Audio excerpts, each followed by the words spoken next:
문이 열리기 직전 나는 이미 알고 있었다. 저 문 밖의 사람이 내 삶을 다시 흔들어 놓을 거라는 걸. 그리고 그 흔들림은 사랑이나 후회 같은 그럴듯한 말로 포장되지 않을 거라는 것도. 사람은 떠날 때의 얼굴로 돌아오지 않는다. 돌아올 때는 늘 계산이 묻어 있다. 구독과 좋아요는 큰 힘이 됩니다. 현관 카메라 화면 속에서 손을 꼭 맞잡은 두 사람이 보였다. 한 사람은 내 기억 속에서 10년 동안 사라졌던 아버지였다. 다른 한 사람은 아버지를 데려가 내 집안을 무너뜨린 상간녀였다. 그녀는 나를 모른 척할 수 없는 얼굴로 아주 익숙한 미소를 짓고 있었다. 그리고 아버지는 세월이 만든 주름보다 더 깊은 무언가를 눈에 달고 있었다. 나는 문을 열지 않았다. 잠금장치의 작은 불빛만 바라보며 숨을 고르고 손바닥에 맺힌 땀을 천천히 닦았다. 10년 전 그날도 나는 이렇게 문 앞에 서 있었다. 다만 그때의 나는 안쪽이 아니라 바깥쪽이었다.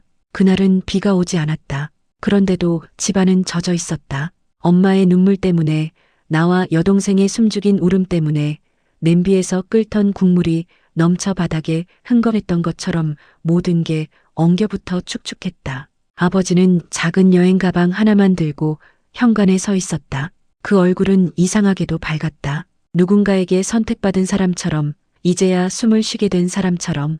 엄마는 말이 없었다. 말을 하면 무너질까봐, 아니면 아버지를 잡고 말까봐 이를 악물고 서 있었다. 나는 16이었다. 세상이 전부인 줄 알았던 집이 그날 하루 만에 남의 집처럼 느껴졌다. 아버지가 떠나기 직전 현관문 틈으로 향수 냄새가 스쳤다. 아버지에게서 나지 않던 냄새였다.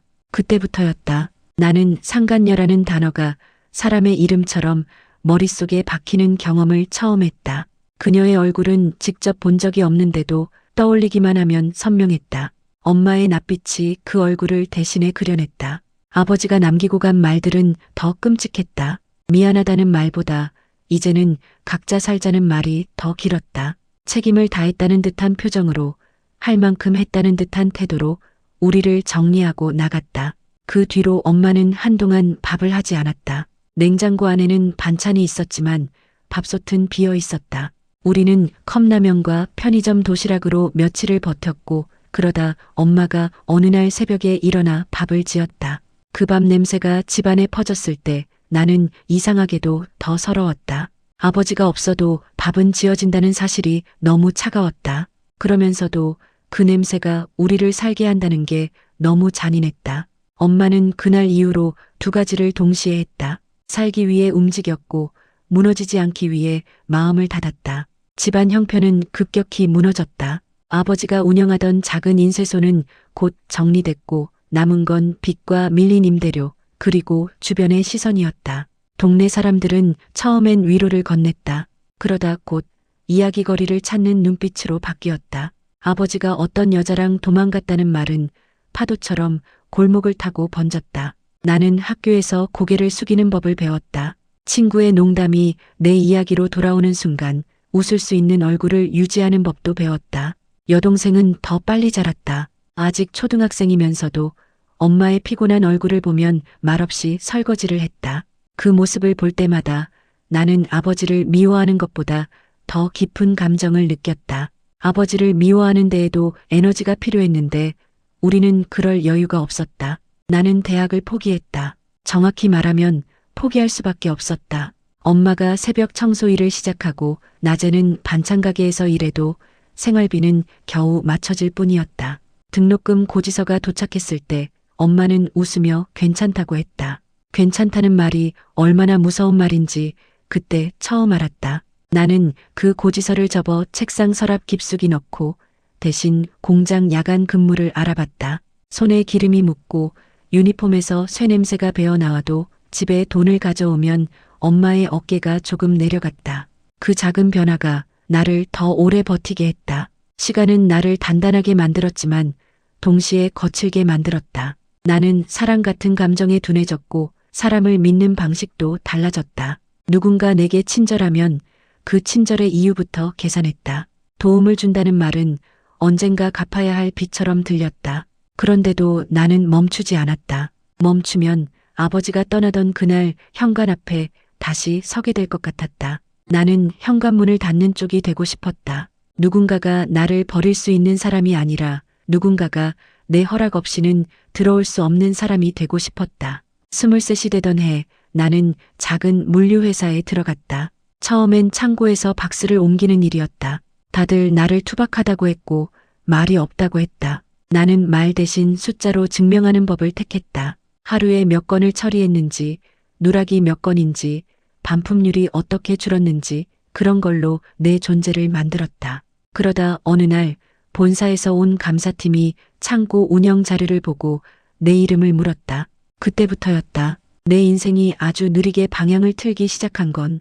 나는 야간에 공부했고 낮에는 일했다. 자격증을 따고 시스템을 개선하는 제안서를 쓰고 현장 사람들이 불편해하는 동선을 바꿨다.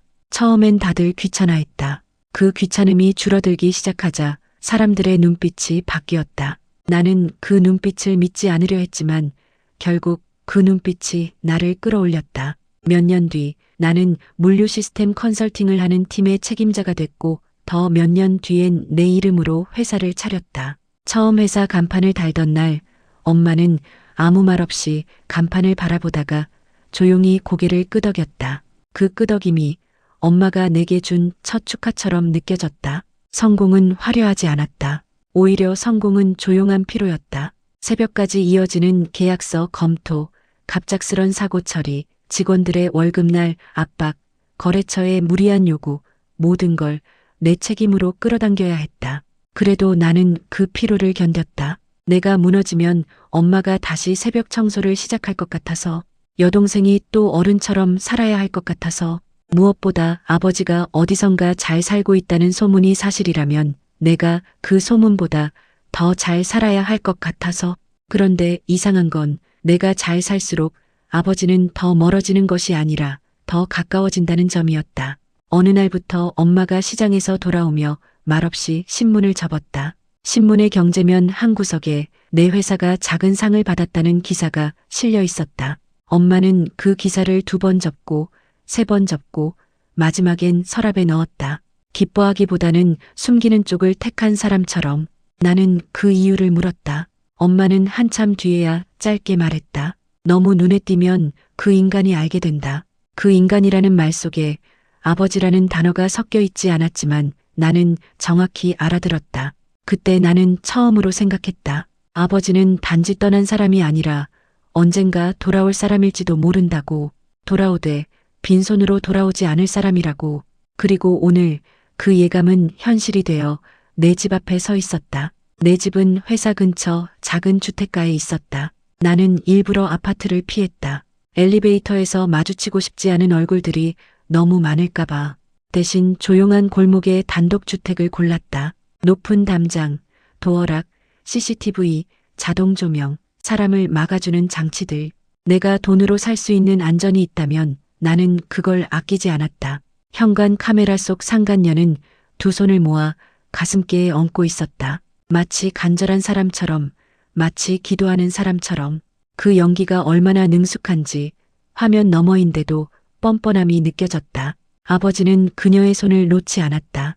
그 손을 놓으면 다시 잃을까봐 붙잡는 사람처럼, 아니면 그 손을 잡고 있어야만 나를 상대할 용기가 생기는 사람처럼. 나는 문을 열지 않은 채 인터폰 버튼을 눌렀다. 내 목소리가 생각보다 차분하게 나오는 게 스스로도 낯설었다. 그들이 뭐라고 했는지는 나는 굳이 기억하지 않으려 했다. 다만 아버지의 표정이 화면 속에서 아주 잠깐 흔들렸다. 그 흔들림이 후회인지 두려움인지 아니면 연기의 틈인지 나는 판단하지 않았다. 상간녀는 곧바로 그 흔들림을 덮었다. 그녀는 몸을 반쯤 앞으로 숙이고 마치 오래 참아온 눈물을 꺼낼 것 같은 얼굴을 만들었다. 그리고 그 다음 순간 화면 아래쪽으로 봉투 하나가 들이밀렸다. 하얀 봉투, 너무 하얘서 더 의심스러운 봉투. 나는 봉투가 카메라에 잡히는 각도를 보며 갑자기 등골이 서늘해졌다. 10년 동안 단 한 번도 연락하지 않던 사람이 빈손으로 왔을 리 없었다. 그렇다면 저 봉투는 사과가 아니라 거래였다. 용서가 아니라 계약이었다. 가족이 아니라 이해관계였다. 그때 내 뒤에서 조용히 발소리가 났다. 엄마였다. 엄마는 내가 인터폰을 누르는 걸 듣고도 나오지 않으려 했을 것이다. 그러다 결국 나왔을 것이다. 엄마의 얼굴은 창백했지만 눈은 놀라울 만큼 단단했다. 엄마는 카메라 화면을 보자마자 아무 말 없이 내 손목을 잡았다. 그 소나기가 떨리고 있었다. 나는 그 떨림이 공포인지 분노인지 혹은 오래된 상처가 다시 열리는 소리인지 알 수 없었다. 엄마는 아주 낮은 목소리로 말했다. 문 열지 마. 절대로. 그 말이 끝나자마자 현관 밖에서 두 번째 초인종이 울렸다. 이번에는 짧고 빠르고 재촉하는 소리였다. 참는 척하다가 참지 못한 사람의 소리. 상간녀의 인내심이 바닥났다는 신호. 그리고 그 다음 카메라 화면 속 상간녀가 봉투를 다시 들어 올리며 입술을 또렷하게 움직였다. 소리는 들리지 않았지만 나는 그 입모양을 읽을 수 있었다. 이건 당신한테도 필요한 거예요. 나는 그 순간 확신했다. 그들이 들고 온 건 단순한 부탁이 아니다. 내가 거절할수록 더 커지는 우리 집을 다시 흔들 무언가다. 나는 잠금장치 위에 올린 손을 천천히 내렸다. 문은 열지 않기로 했다. 대신 문 밖에 사람들이 들고 온 봉투 속이 무엇이든 그걸 내가 먼저 꺼내 보지 않으면 안 된다는 것도 깨달았다. 도망쳤던 아버지가 상간녀 손을 잡고 내 집 앞까지 찾아온 이유.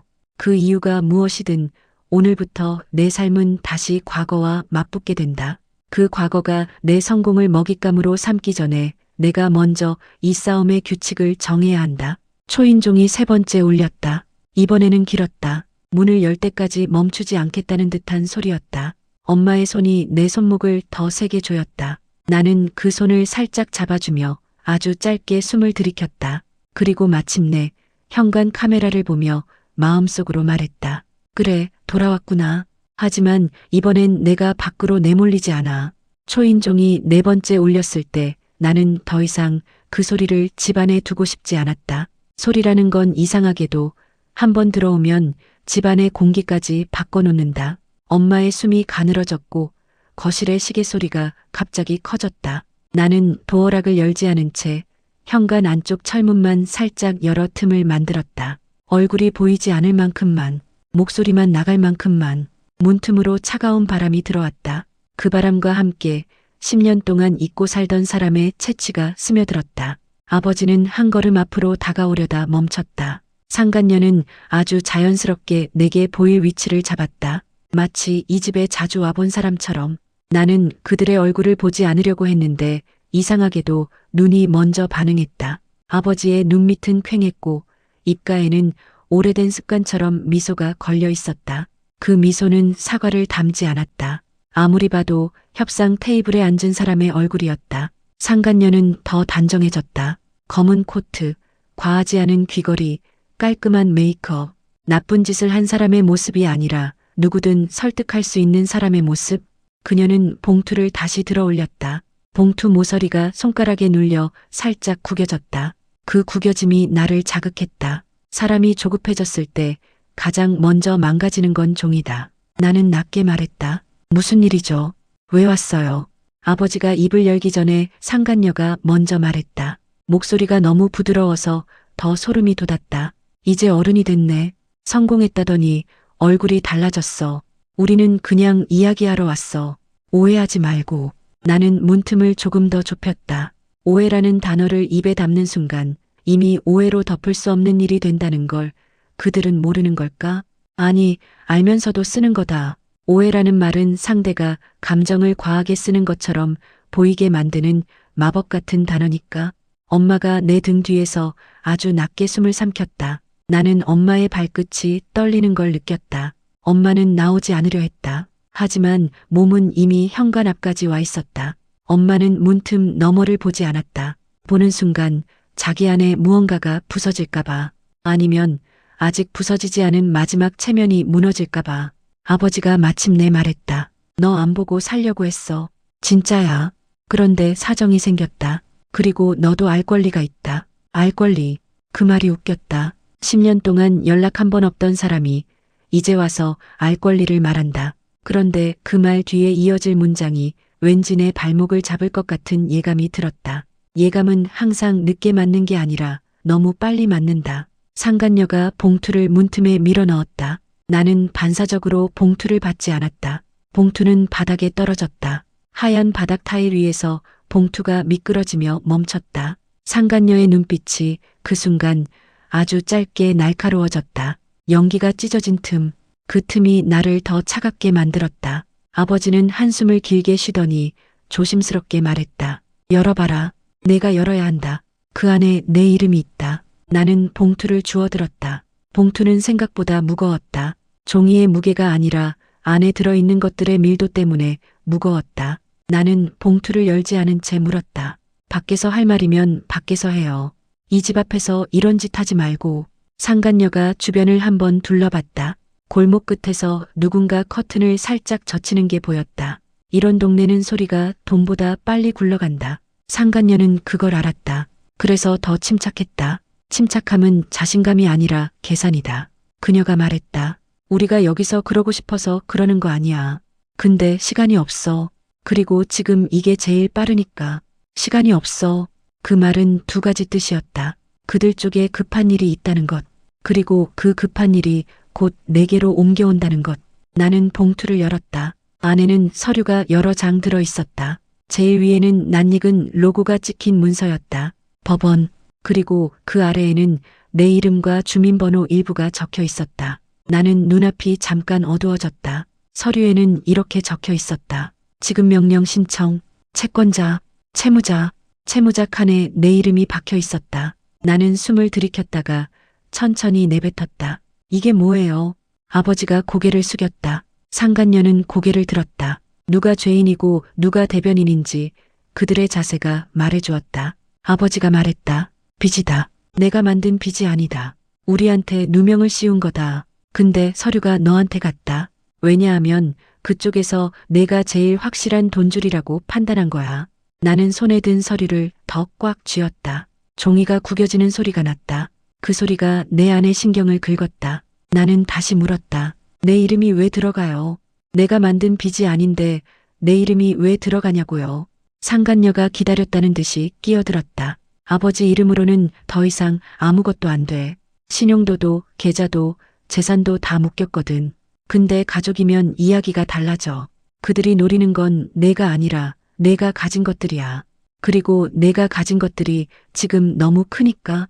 그녀는 너무 자연스럽게 내 성공을 말했고 너무 자연스럽게 내 재산을 입에 올렸다. 내가 밤새 만든 것들을 그녀는 이미 자기 손안에 있는 것처럼 다뤘다. 그 순간 나는 깨달았다. 이들은 후회하러 온 게 아니다. 내가 땀으로 쌓은 벽에 구멍을 내려왔다. 아버지가 덧붙였다. 나도 몰랐다. 근데 갑자기 연락이 왔어. 내 이름이 나오더라. 그때야 알았지. 너도 엮였다는 걸. 나는 차갑게 말했다. 엮인 게 아니라 엮어놓은 거겠죠. 아버지의 눈이 흔들렸다. 잠깐 죄책감이 스치는 듯 했지만 그건 오래가지 않았다. 그 대신 아버지는 아주 현실적인 표정을 했다. 미안하다. 근데 지금은 그 말이 해결책이 아니다. 해결책. 아버지의 입에서 해결책이라는 단어가 나왔을 때 나는 정말로 웃음이 나올 뻔했다. 그 사람은 늘 해결책이라는 말로 사람을 설득했다. 결국 해결책은 늘 그 사람 자신을 살리는 쪽으로만 향했다. 나는 서류를 넘기다 멈췄다. 서류 중간에 낯익은 이름이 있었다. 내 회사 이름. 그리고 내 회사 법인 계좌가 압류 대상이 될 수 있다는 문구. 나는 손끝이 저려왔다. 이게 진짜라면 나는 회사 직원들의 월급부터 막힐 수 있다. 나는 엄마를 위해, 여동생을 위해, 그리고 내 직원들을 위해 버틴 삶을 살았다. 그런데 아버지가 돌아온 날 그 모든 게 흔들릴 수 있다. 나는 목소리를 낮췄다. 이런 건 제가 알아보고 해결할 문제지. 왜 여기까지 와요? 그리고 왜 그 여자랑 같이 와요? 상간녀가 피식 웃었다. 그 웃음이 너무 짧아서 더 잔인했다. 내가 없으면 얘기는 안 돼. 아버지는 감정으로만 움직여. 나는 현실을 알고 현실을 말해주는 사람이고, 그리고 너도 알잖아. 내 엄마는 감정으로는 강해도 현실엔 약해. 그러니까 지금 여기서 감정만으로 끝낼 수 있는 상황이 아니라는 걸. 그 말이 엄마를 겨눴다는 걸 나는 느꼈다. 엄마의 어깨가 아주 미세하게 움찔했다. 엄마는 아무 말도 하지 않았지만 그 침묵은 피가 나고 있었다. 나는 문틈을 더 열어버렸다. 그 순간이 위험한 선택이라는 걸 알면서도 문을 열면 과거가 들어온다. 하지만 문을 안 열면 이들은 문 밖에서 더 큰 소리를 낼 것이다. 이 동네에서 소문은 방패가 아니라 칼이 된다. 그 칼이 엄마에게 향하는 걸 나는 보고 싶지 않았다. 나는 철문을 완전히 열어 그들과 마주섰다. 아버지는 내 얼굴을 자세히 보더니 잠깐 말을 잃었다. 그 표정이 참 웃겼다. 10년 만에 본 자식의 얼굴이 아니라 잘 자란 투자 상품을 확인한 얼굴 같아서 아버지가 말했다. 내가 이렇게 클 줄 알았다. 너는 내 피니까. 그 말이 나를 더 화나게 했다. 피라는 단어는 책임을 다한 사람만 쓸 수 있는 말이다. 피는 핑계가 아니다. 피는 관계를 증명하지 않는다. 피는 떠날 때도 같이 흘렀어야 한다. 나는 이를 악물고 말했다. 내 피 운운하지 마요. 피가 그렇게 소중했으면 왜 그날 나갔어요? 왜 엄마 두고 우리 두고 저 여자 손 잡고 나갔냐고요. 상간녀가 한 발 앞으로 다가왔다. 그녀의 향수 냄새가 확 스쳤다. 10년 전 현관문 틈으로 들어오던 그 향수 냄새와 똑같았다. 나는 그 냄새 하나로 그날의 모든 소리가 다시 들리는 것 같았다. 상간녀가 말했다. 그때 얘기는 이제 그만하자. 그때는 그때고 지금은 지금이야.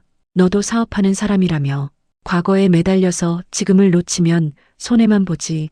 그녀는 과거를 손해라고 불렀다. 엄마가 흘린 눈물도 내가 포기한 대학도 여동생이 어른이 된 것도 다 손해로 묶어버렸다. 나는 그 순간 참을 수가 없었다. 나는 한 걸음 앞으로 나갔다. 하지만 엄마의 손이 내 팔을 잡았다. 엄마가 처음으로 입을 열었다. 목소리는 떨렸지만 말은 날카로웠다. 당신이 지금 여기서 사업 얘기를 해. 내 집 앞에서, 내 자식 앞에서. 엄마는 문간에 서 있었다. 엄마가 결국 모습을 드러낸 순간 아버지의 눈이 확 변했다. 그 눈에는 놀람이 아니라 경계가 있었다. 상간녀는 아주 잠깐 미소를 잃었다. 엄마의 존재가 그들의 계획의 변수라는 걸 알았던 것이다. 아버지가 어색하게 말했다. 당신 여기 있었구나. 엄마는 차갑게 말했다. 여기 있었지. 당신이 나가고 나서도 나는 여기서 살았어. 당신이 버린 집에서, 당신이 버린 애들을 키우면서. 아버지는 말문이 막힌 듯 했지만 곧 정신을 차렸다. 그는 늘 그랬다. 감정이 올라오면 잠깐 멈추고 다시 계산으로 돌아왔다. 아버지가 말했다. 나도 죽을 만큼 힘들었다. 나도 살려고 한 거다. 엄마가 웃었다. 그 웃음은 기쁨이 아니라 사람이 끝까지 참다가 터뜨리는 소리였다. 살려고. 그럼 나는 뭐였니? 애들은 뭐였고? 상간녀가 끼어들었다. 감정 싸움하러 온 거 아니에요. 지금 중요한 건 이거예요. 그 사람들이 오늘 밤까지 답을 달라고 했어요. 그리고 답이 없으면 내일부터 움직인대요. 압류 들어오고 거래처에 연락하고 은행 쪽에도 소문 돌리고 사업은 소문 하나로도 무너질 수 있잖아요. 나는 그 말에서 확신했다. 이 여자는 이미 내 회사와 내 주변을 조사했다. 그 조사에는 시간이 필요하다. 그 말은 곧 이들은 오늘 갑자기 생각나서 온 게 아니라는 뜻이다. 이미 한참 전부터 내 성공을 따라다니며 기회를 엿보고 있었다는 뜻이다. 나는 아버지를 똑바로 봤다. 아버지, 당신이 한 거예요. 내 이름을 걸고 뭘 했는지 지금 다 말해요. 아버지는 입술을 꾹 다물었다. 상간녀가 대신 대답했다. 법적으로 복잡해. 아버지 이름으로 뭘 하려고 했는데 막혔거든. 그래서 예전에 가족 명의로 엮여있던 서류가 문제가 된 거야. 그때 내가 어릴 때 아버지가 내 통장 만든 거 있지. 그거로 이어진 게 있어. 나는 숨이 멎는 느낌이 들었다. 어릴 때 아버지가 내 이름으로 만들었다는 통장. 그건 엄마도 알고 있는 이야기였다. 내가 초등학생 때 아버지가 교육비 통장이라며 만들었고 엄마가 몇 번 입금하다가 나중엔 흐지부지 됐던 통장. 그 통장이 이렇게 돌아오다니. 나는 엄마를 봤다. 엄마의 얼굴이 하얗게 질렸다. 엄마도 지금 처음 듣는다는 표정이었다. 엄마는 그 통장이 어떤 위험한 연결고리가 될 수 있다는 걸 몰랐던 것이다. 아버지는 그때부터 이미 길을 만들어 놓고 떠난 거였다. 아버지가 마지못해 말했다. 그게 이렇게 될 줄은 몰랐다. 그냥 살려고 했다. 엄마가 떨리는 목소리로 말했다. 당신은 늘 그 말이야. 살려고. 그럼 우리는 죽어도 됐니? 상간녀가 눈을 가늘게 뜨며 말했다. 지금은 누가 잘못했는지 따질 때가 아니에요. 현실적으로 이걸 막을 수 있는 사람은 여기서 하나뿐이야. 당신 아들. 그러니까 감정은 접고 방법을 찾자고. 나는 한순간 이 여자가 진짜로 무서웠다. 뻔뻔한 정도가 아니라 사람을 사람으로 보지 않는 종류의 냉정함. 엄마의 상처를, 내 분노를, 아버지의 비겁함을 전부 표로 만들어 계산하는 종류의 사람. 나는 말했다. 방법이 뭐예요? 나한테 뭘 하라는 거예요? 상간녀는 기다렸다는 듯 봉투 안쪽에서 또 다른 서류를 꺼냈다. 이번에는 계약서처럼 보였다. 그 위에는 내 회사 로고가 아닌 낯선 로고와 함께 내 이름이 적혀 있었다. 상간녀는 문서의 특정 부분을 손가락으로 톡톡 두드렸다. 여기 사인만 하면 돼. 당신이 우리 쪽 채무를 일부 인수하는 형태로 정리하고 그 대신 우리는 그쪽과 합의해. 그러면 압류도 멈추고 소문도 멈춰. 나는 얼어붙었다. 일부 인수. 말은 부드럽지만 그건 내 돈으로 그들의 문제를 해결하라는 말이다. 내가 10년 동안 벌어서 만든 안전을 그들의 구멍을 메우는데 쓰라는 말이다. 나는 이를 악물었다. 그럼 그 대가는요? 당신들이 내게 줄 건 뭐죠? 사과, 후회, 그런 거 말고. 당신들이 나한테 들이민 건 거래잖아. 상간녀의 입꼬리가 아주 미세하게 올라갔다. 그 미세함이 더 섬뜩했다. 대가라. 좋아, 대가를 말해줄게. 우리는 너한테 아주 중요한 정보를 줄 수 있어. 너한테는 꼭 필요할 거야. 그녀는 엄마 쪽으로 시선을 던졌다. 엄마의 얼굴이 굳었다. 나는 그 시선 하나로 뭔가 더럽고 깊은 게 올라오는 걸 느꼈다. 상간녀가 말했다. 내가 왜 그렇게 잘 됐는지 너만 모르는 게 있거든. 그리고 그걸 모르면 넌 앞으로도 위험해. 나는 손이 떨렸다. 내 성공을 폄하하려는 말일 수도 있다. 하지만 그녀가 이걸 무기로 꺼내든 순간 그 말이 단순한 비아냥은 아니라는 걸 알았다. 아버지가 그제야 급히 말했다. 그만해. 그 얘긴 하지 마. 상간녀는 천천히 아버지를 봤다. 그리고 아주 조용히 말했다. 왜? 어차피 얘가 사인 안 하면 다 끝이야. 그럼 우리도 끝이고. 그러니까 얘가 사인하게 만들어야지. 아버지의 얼굴이 흔들렸다. 그 흔들림은 부끄러움이 아니라 공포였다. 그녀가 꺼내려는 이야기가 아버지에게도 치명적이라는 뜻이었다. 나는 한 번 더 엄마를 봤다. 엄마는 입술을 꽉 깨물고 있었다. 엄마의 눈에 아주 오래된 두려움이 떠올랐다. 그 두려움은 상간녀를 향한 게 아니라 나를 향한 두려움처럼 보였다. 내가 알게 될 뭔가를. 엄마가 맡고 싶은 표정. 나는 말했다. 뭔데요? 지금 여기서 말해요. 나를 흔들려고 흘리는 말이면 더더욱 정확히 말해요. 상간녀는 기다렸다는 듯 종이를 한 장 꺼내 내 앞에 들이밀었다. 그 종이는 낡아 보였다. 오래전에 뽑아 보관했던 서류처럼 모서리가 누렇게 변해 있었다. 종이 상단에는 병원 이름이 찍혀 있었고 아래에는 굵은 글씨로 단어가 보였다.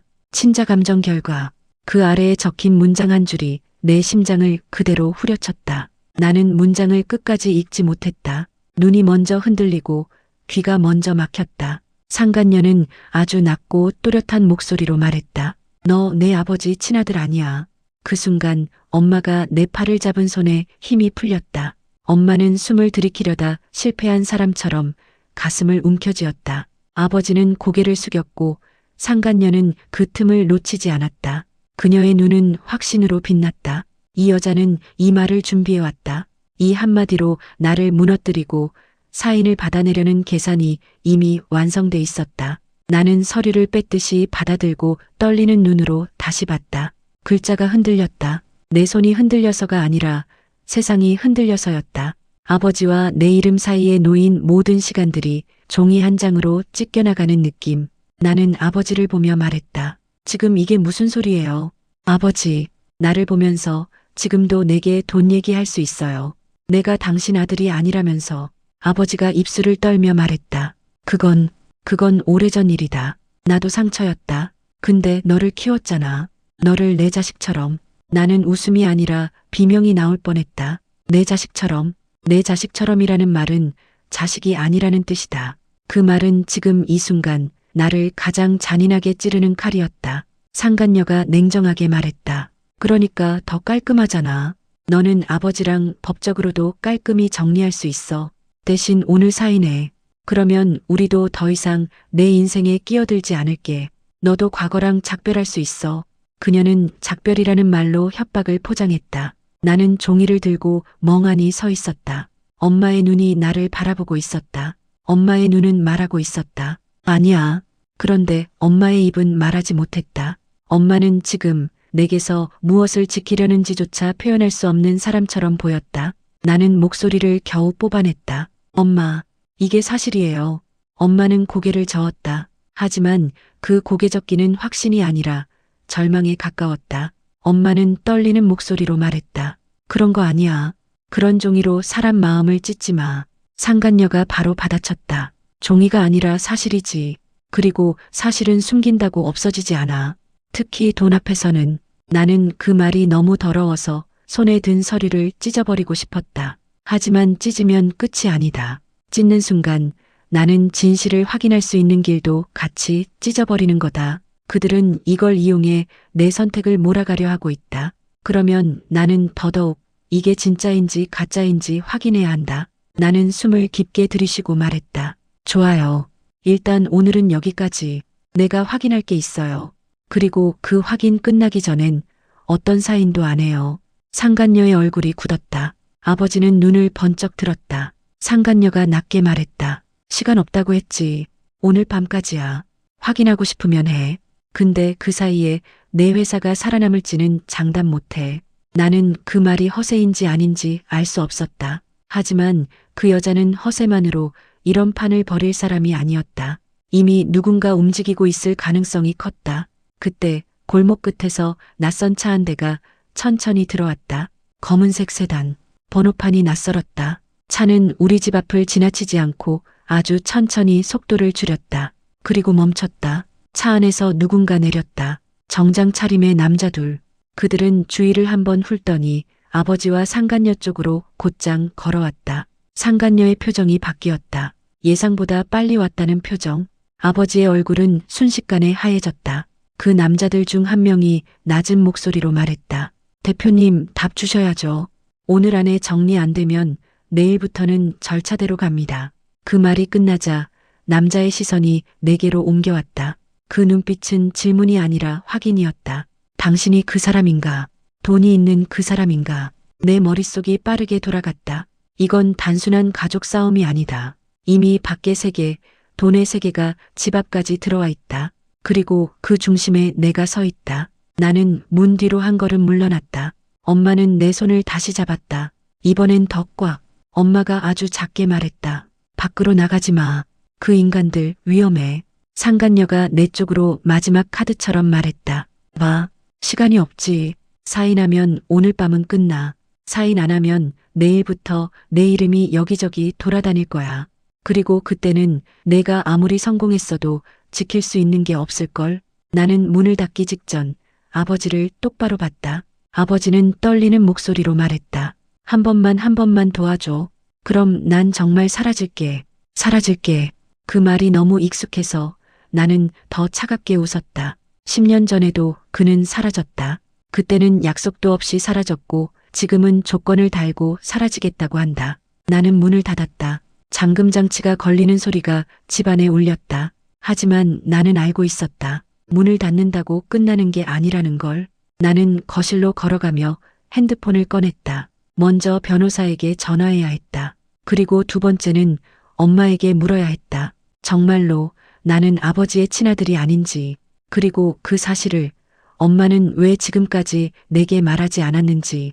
엄마는 거실 한가운데에 서서 내 얼굴을 보지 못했다. 엄마의 손이 떨렸다. 나는 엄마에게 다가가려다 멈췄다. 지금 이 순간 다가가면 엄마가 무너질 것 같았다. 그러나 멀어지면 내가 무너질 것 같았다.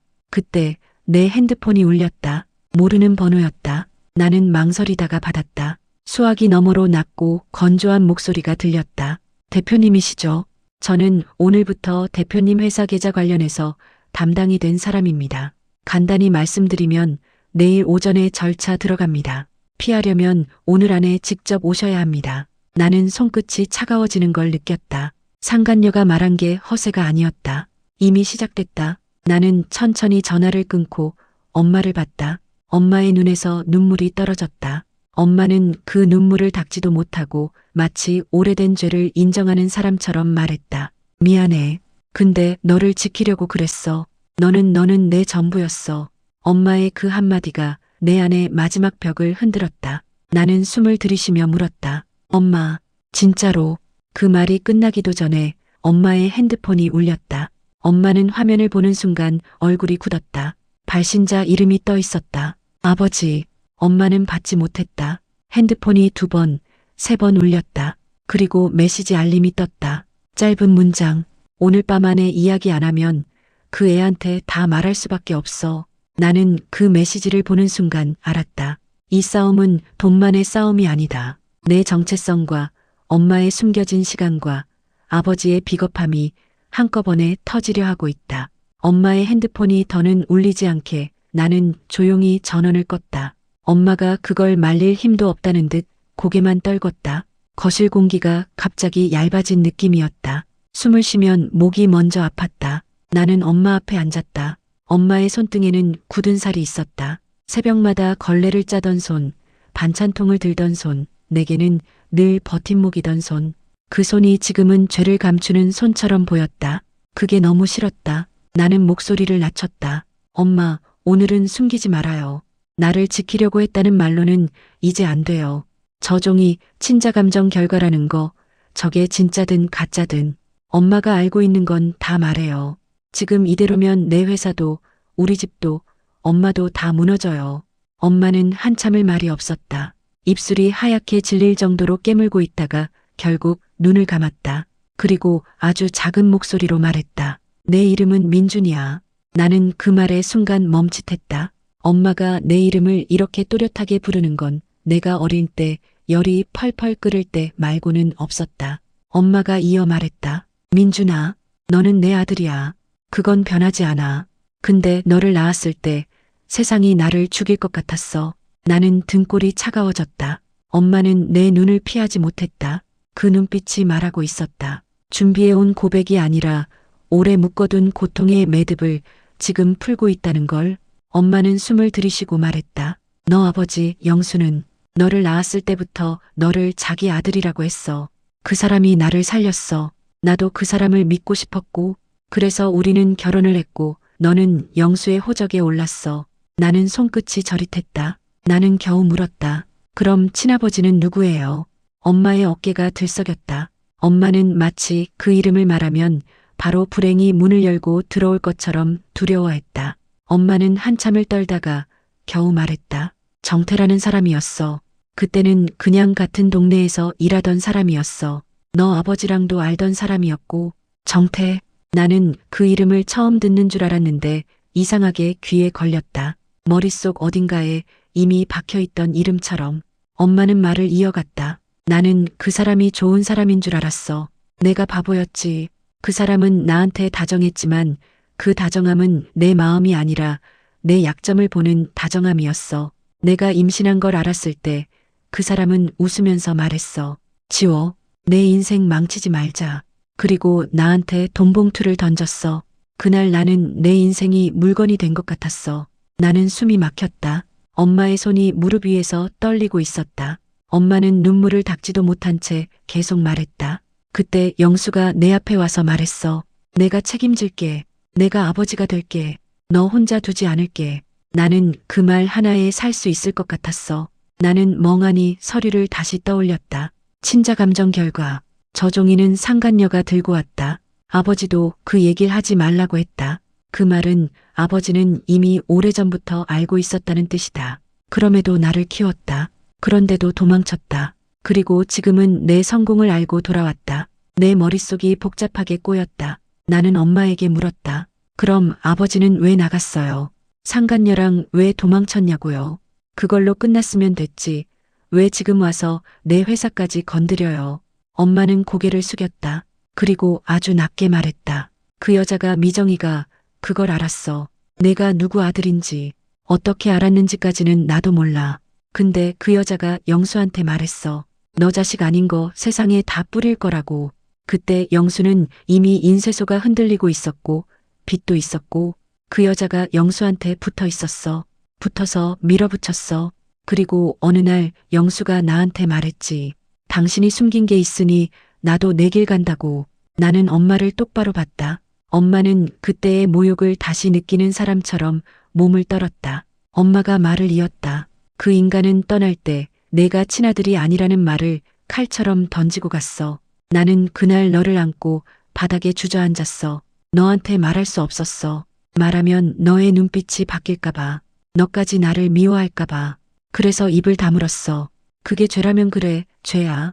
나는 눈을 감았다. 내가 믿고 서 있던 바닥이 흔들리는 느낌이었다. 하지만 지금 무너질 수는 없었다. 밖에서 이미 돈의 칼날이 움직이고 있다. 나는 엄마의 고백을 품고도 싸워야 했다. 나는 자리에서 일어나 핸드폰을 다시 켰다. 변호사에게 전화를 걸었다. 오래전 지인 소개로 한번 명함만 받아둔 사람이었다. 나는 이름을 말하자마자 대꾸가 돌아오는 걸 듣고 곧바로 상황을 요약했다. 내 이름으로 지급 명령이 나왔고 내 회사 계좌에 절차가 들어간다고 연락이 왔다. 그리고 친자 문제까지 끼어 있다. 상대는 아버지와 상간녀, 그리고 정체를 모르는 채권자들이다. 변호사는 짧게 말했다. 오늘 밤에 할 일은 두 가지입니다. 첫째, 계좌 관련은 내일 아침 전에 은행과 집행 쪽에 이의와 보전 조치 신청을 넣어 시간을 벌어야 합니다. 둘째, 친자 감정 서류는 진짜인지 가짜인지 확인해야 합니다. 저런 서류는 협박용으로 위조가 많습니다. 그리고 제일 중요한 건 지금 누가 대표님을 노리는지입니다. 가족 싸움처럼 보이지만 돈 냄새가 너무 짙습니다. 돈 냄새? 그 말이 내 머리를 맑게 했다. 맞다. 이건 감정이 아니라 사냥이다. 아버지와 상간녀는 믿길 수 있다. 진짜는 내 회사를 흔들려는 사람들이다. 나는 변호사에게 주소를 보냈고 변호사는 2시간 뒤 사무실에서 보자고 했다. 나는 엄마에게 말했다. 엄마는 집에 있어요. 문 열지 말고 누구한테도 전화 받지 말고 경찰 부를 일 있으면 바로 부르고. 엄마는 고개를 끄덕였지만 눈이 불안했다. 나는 엄마의 어깨를 잠깐 잡았다. 엄마, 내가 지킬게요. 엄마는 그 말에 고개를 숙인 채 눈물을 떨어뜨렸다. 집을 나서려는 순간 초인종이 다시 울렸다. 이번에는 짧게 2번. 나는 현관 카메라를 켰다. 상간녀와 아버지는 그대로였다. 그 옆에는 아까 보던 정장 남자 둘이 서 있었다. 그리고 그 뒤쪽에는 아까 없던 한 사람이 추가로 서 있었다. 머리가 희끗한 중년 남자, 정장 재킷이 몸에 딱 맞게 떨어지는 사람. 그 사람은 카메라를 똑바로 올려다 봤다. 마치 나를 이미 알고 있다는 듯. 그 남자가 입술을 움직였다. 이번에는 소리가 들렸다. 도망치지 마세요, 대표님. 우리도 오래 기다렸습니다. 나는 문을 열지 않았다. 대신 밖으로 나가 뒤쪽 골목으로 빠졌다. 혹시라도 그들이 내 차를 막으면 끝이다. 나는 택시를 잡아 타고 변호사 사무실로 향했다. 차 안에서 직원에게 전화가 왔다. 대표님, 방금 은행 쪽에서 연락이 왔습니다. 회사 계좌에 이상 거래 확인이 필요하다고 내일 아침에 방문하셔야 한다고요. 그리고 어떤 사람이 우리 회사로 전화해서 대표님 가족 문제를 물었습니다. 기자라고 했습니다. 기자, 소문. 상간녀가 말했던 그 칼이 벌써 움직였다. 나는 직원에게 짧게 지시했다. 내일 아침 전까지 외부 전화는 전부 기록해요. 기자든 누구든 대표 부재라고만. 그리고 회계팀은 오늘 밤 계좌 내역, 모든 거래처 계약서 정리해요. 내일 오전 긴급회의 열 겁니다. 전화를 끊자마자 또 다른 전화가 왔다. 이번에는 여동생이었다. 여동생은 지금 다른 지역에서 일하고 있었다. 나는 평소라면 반가워했겠지만 오늘은 심장이 먼저 내려앉았다. 여동생이 떨리는 목소리로 말했다. 오빠, 나 지금 이상한 문자 받았어. 아빠가 나한테 돈 좀 빌려달라고. 오빠 회사 잘 된다면서 오빠한테 말하면 된다고.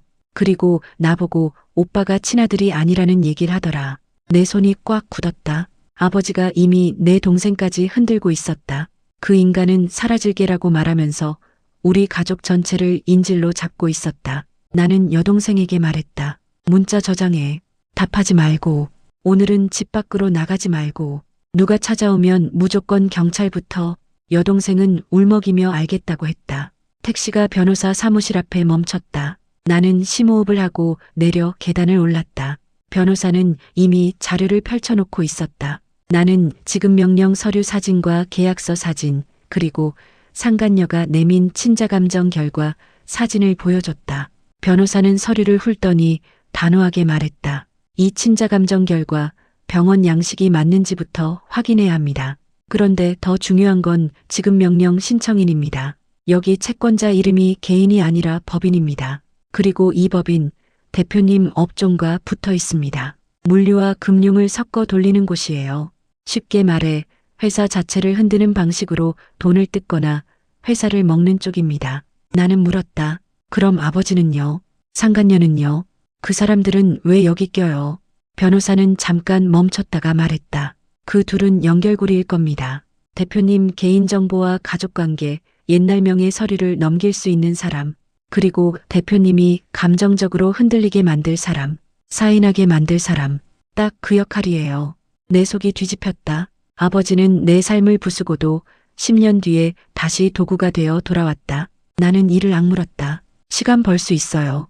내일 압류 막을 수 있어요. 변호사는 고개를 끄덕였다.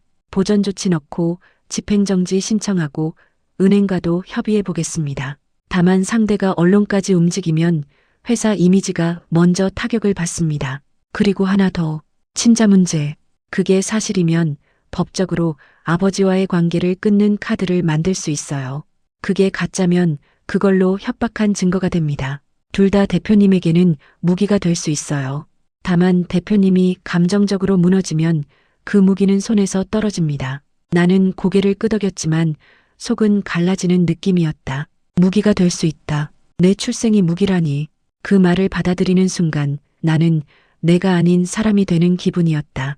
변호사는 내게 한 장의 종이를 내밀었다. 병원 의뢰서였다. 오늘 밤이라도 가능한 곳이 있습니다. 대표님이 직접 가서 체열하고 기록 남겨두세요. 그리고 지금 당장 해야 할 게 하나 더 있습니다. 대표님 아버지와 상간녀가 연락을 해오면 만나자고 하세요. 정식 자리로, 사무실 근처, 사람 많은 곳, 그리고 녹취 가능한 환경. 그쪽이 협박을 계속하면 그게 증거가 됩니다. 내일 아침 기자가 물어보면 대응 자료도 만들어야 하고요. 나는 결심했다. 도망치면 그들이 만든 판에서 지는 거다. 내가 판을 다시 짜야 한다. 사무실을 나와 밤늦게 병원으로 향했다. 체열을 하고 접수 기록을 남겼다. 손가락 끝에 뱀 피 한 방울이 내 인생의 문을 다시 여는 열쇠처럼 느껴졌다. 병원 밖으로 나왔을 때 휴대폰에 부재중 전화가 여러 찍혀 있었다. 아버지였다. 그리고 모르는 번호 하나. 나는 모르는 번호부터 받았다. 낮고 익숙한 목소리가 들렸다. 민준이 맞지? 나는 숨이 멎었다. 그 목소리는 처음 듣는 것 같으면서도 이상하게도 내 몸이 먼저 알아보는 목소리였다.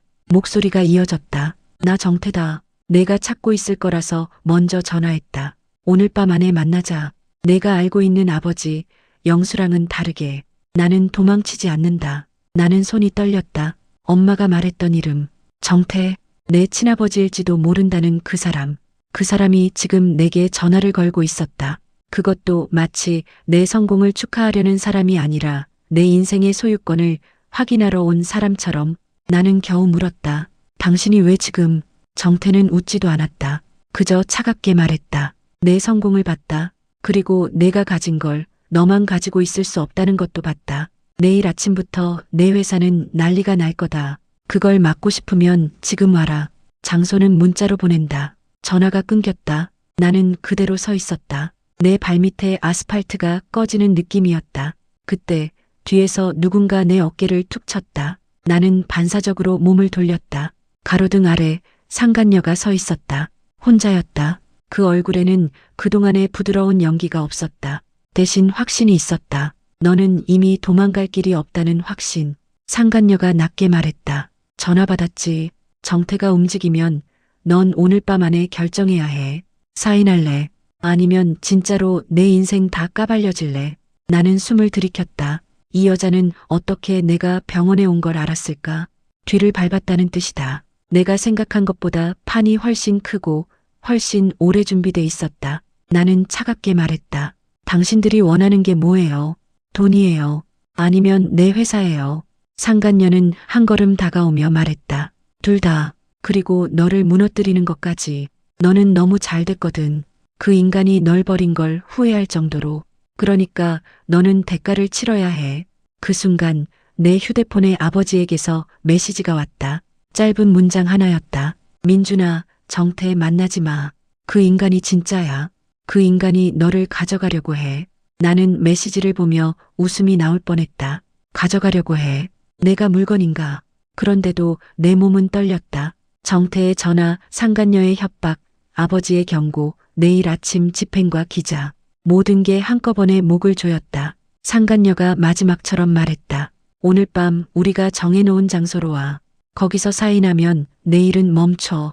사인 안 하면 너는 내일 아침부터 대표가 아니라 구경거리가 돼. 나는 가로등 불빛 아래에서 상간녀의 눈을 똑바로 봤다. 그리고 마음속으로 결심했다. 그래, 오늘 밤 끝을 보자. 하지만 사인하는 건 내가 아니라 너희의 무덤에 박힐 증거가 될 거야. 나는 상간녀에게 말했다. 좋아요. 장소 보내요. 대신 한 가지 조건이 있어요. 아버지도 데려와요. 그리고 그 채권자들, 정태까지.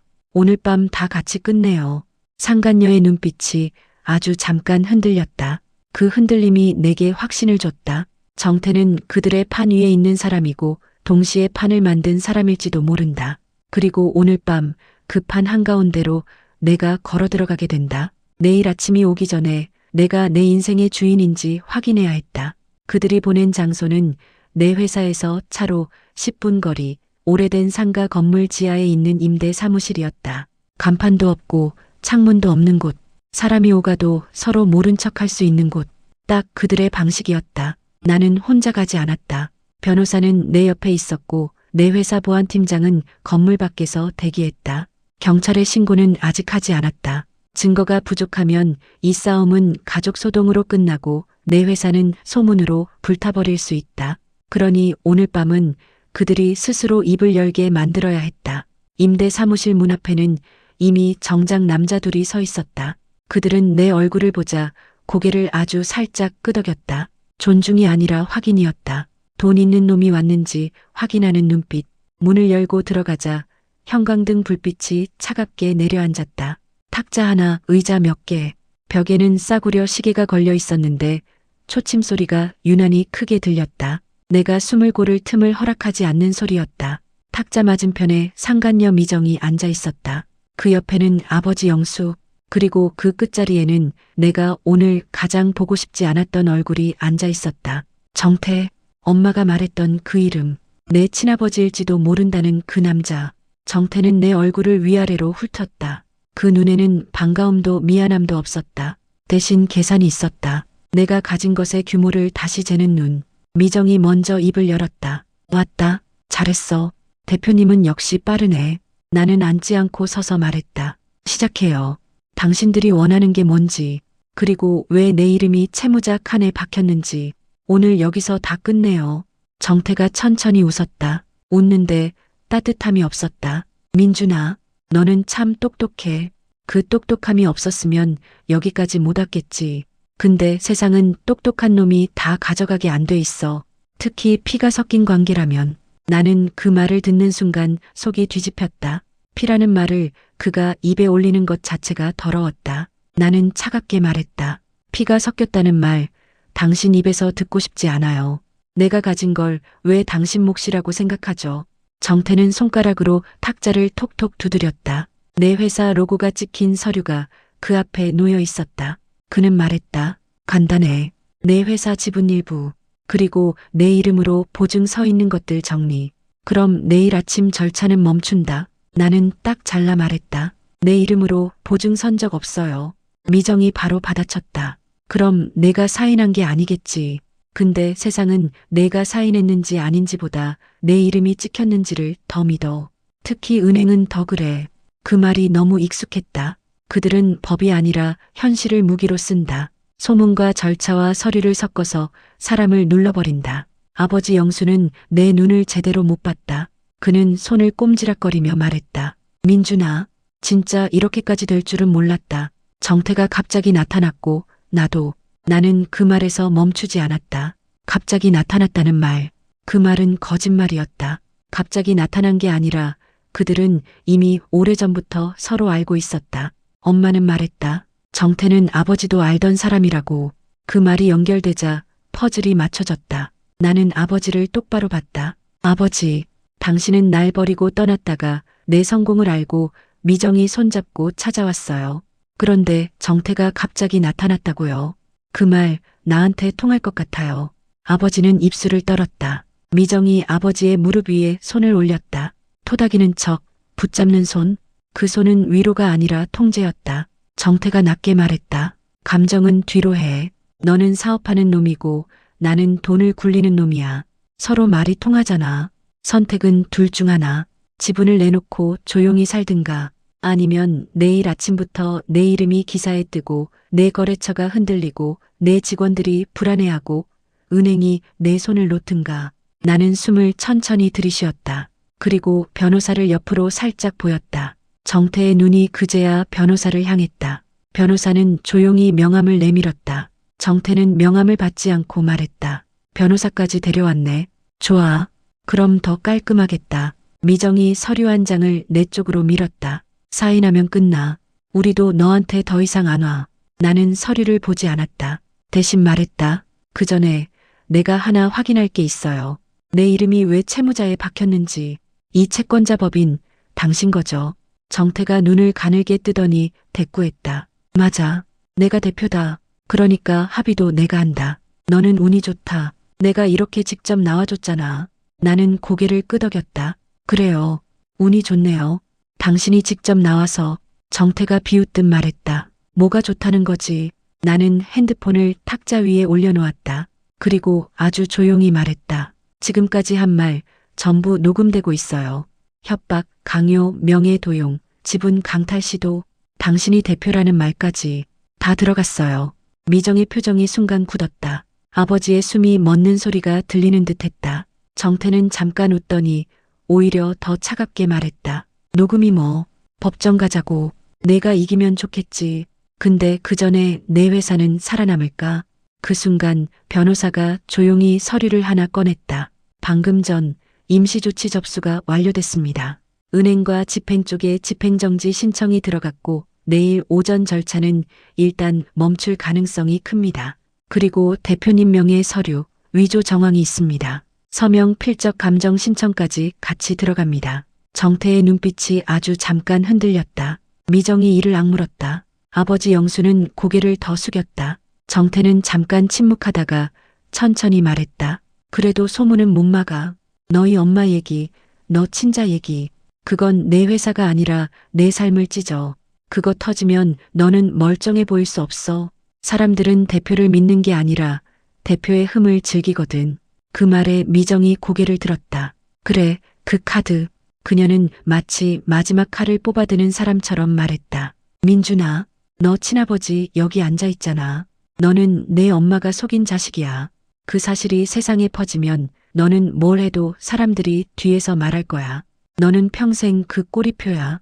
그 말이 끝나자 정태가 느리게 내게 손을 뻗었다. 지분 주면 그 꼬리표는 내가 막아줄게. 내가 막아줄 수 있다.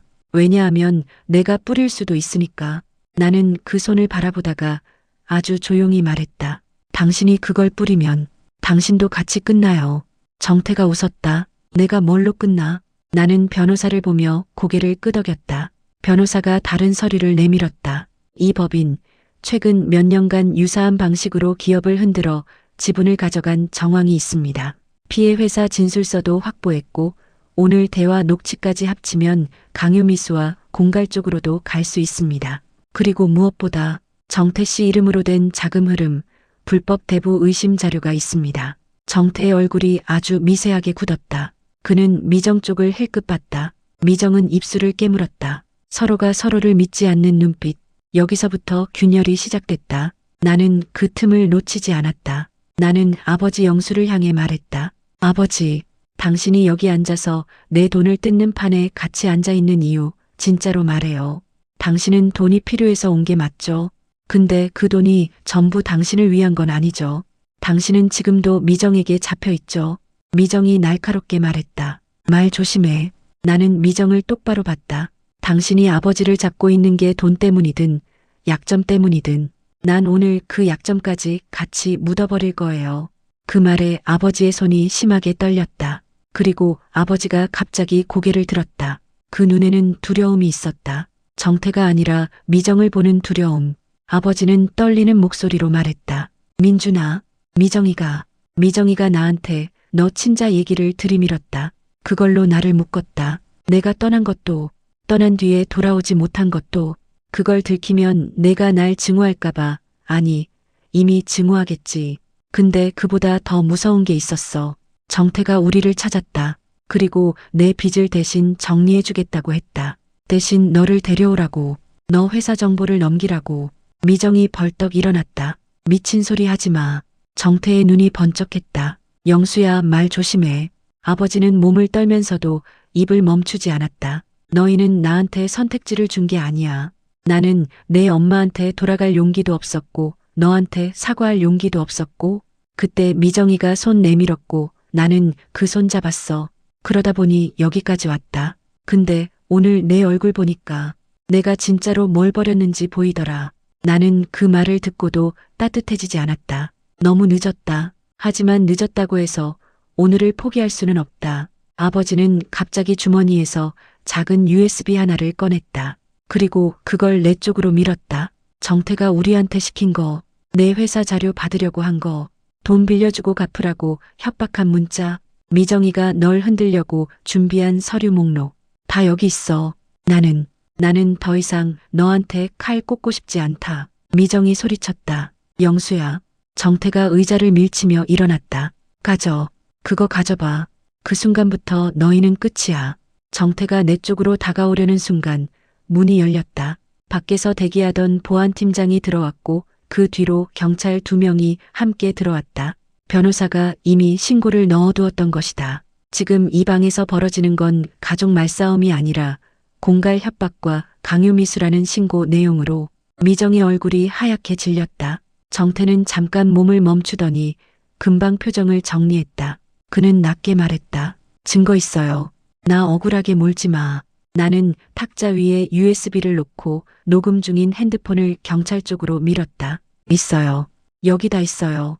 경찰이 상황을 정리하는 사이 미정은 아버지를 붙잡고 밖으로 나가려 했다. 아버지는 그 손을 뿌리치지 못했다. 그 모습이 너무 익숙했다. 10년 전에도 아버지는 누군가의 손에 끌려나갔다. 그리고 그 뒤에 남은 건 우리였다. 나는 마지막으로 아버지를 불렀다. 아버지, 이제는 끌려가지 마요. 이번만큼은 본인이 선택해요. 아버지의 눈이 흔들렸다.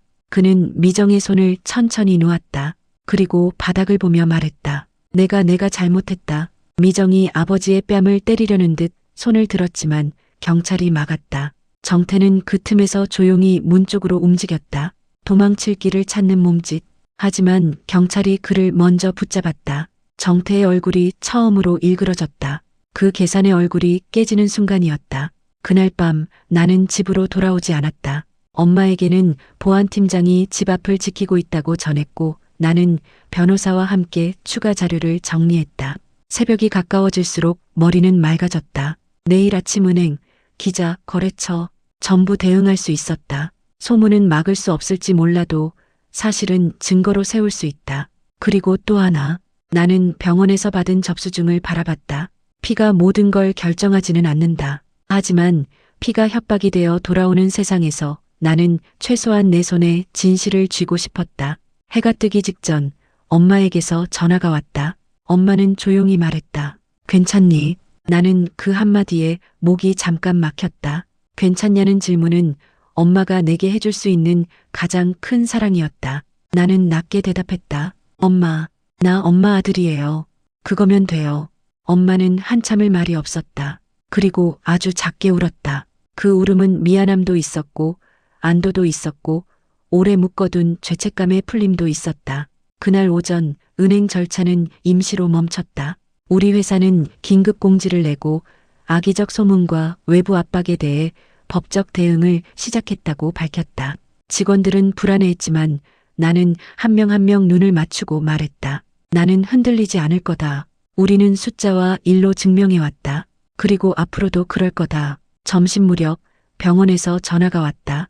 결과는 이틀 뒤에 나온다고 했다. 나는 전화를 끊고 창밖을 봤다. 하늘은 맑았다. 세상이 아무 일도 없었던 것처럼 굴 때 나는 오히려 더 단단해진다. 내가 지켜야 할 건 남이 붙여준 이름표가 아니라 내가 살아온 시간이다. 며칠 뒤 결과를 받는 날, 나는 엄마와 같이 병원 복도에 앉아 있었다. 엄마의 손은 여전히 떨렸다. 하지만 이번엔 죄의 떨림이 아니라 끝을 보는 떨림이었다.